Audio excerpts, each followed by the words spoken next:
So my journey with extraordinary prayer actually began with a recognition of my own brokenness, that I sucked at something.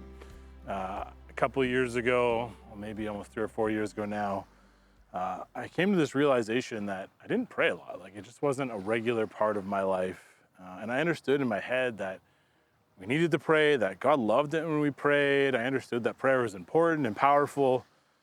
But deep down inside, I just didn't have this desire to do it. It wasn't my gut reaction in times of need, because I thought that I could figure it out myself, that in myself I had the capability, the talents, the knowledge to kind of just power through whatever circumstance was going on in my life. And then about a year and a half ago, I was thrust into a new season of ministry where it was just busy. There was a lot going on. And I felt empty in the midst of that season of ministry. I felt like, man, I was just running on fumes all the time.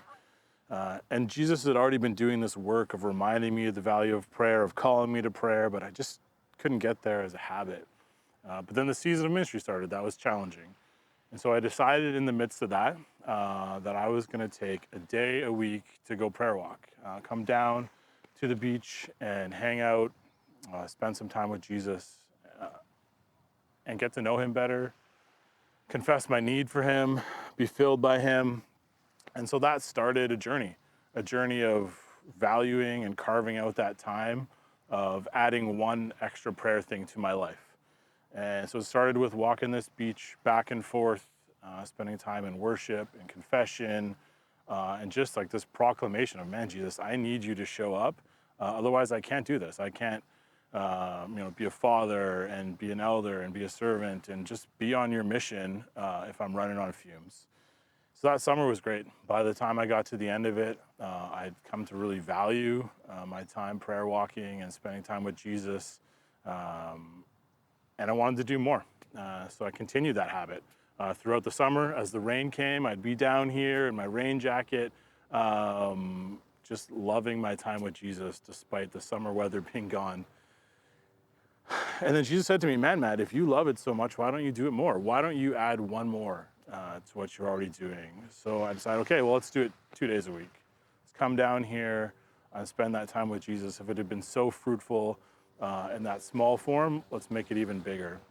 So that's what I did. I committed to being here, to shaping my schedule around this time of prayer, this time of filling, this time of confession and neediness, where Jesus could meet me in my loneliness, in my sadness, in the hard times and the good times, and we could be together. We could worship, spend time in his word together.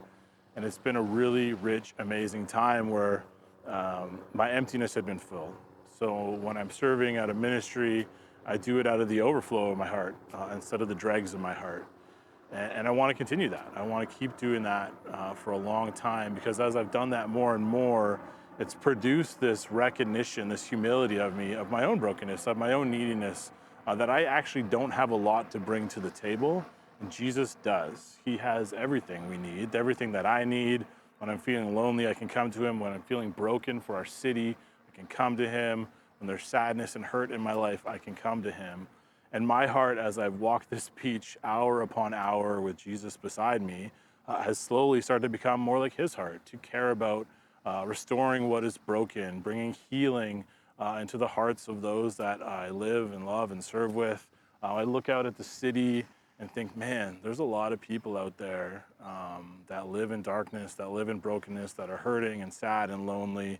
And that's Jesus's heart, and I want that to be my heart. And he fuels me and he gets me excited to go out and walk with him on mission, not out of my own strength, but out of his strength. So prayer has become this ongoing conversation with Jesus with me, not just something I have to carve out time to do, but because I did carve out the time to do this thing, it's now become an everyday, every moment thing that my heart turns to in times of need. It's been a great journey. I'm really excited for what Jesus has as I continue this journey with him.